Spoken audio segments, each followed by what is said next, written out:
Dati, madami po ang gumagawa nito. Pero itong mga bagong henerasyon, wala na naka-adapt. Isa na nga po ako doon.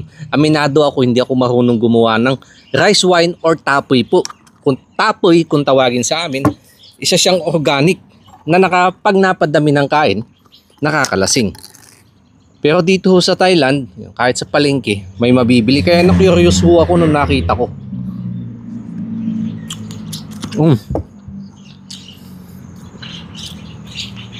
Kung ikukumpara mo siya dun sa naalala kong lasa ng mga panahon na titikman ko pa ito sa atin,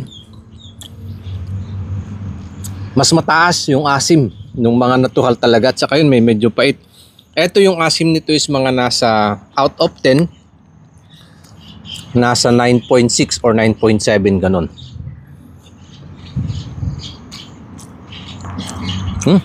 Na may kaunting pakla, saka tamis.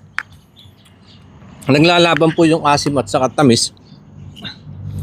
Pero pag nilunok mo siya, parang may pakla na bumabara dito sa aking lalamunan. Pero masarap siya.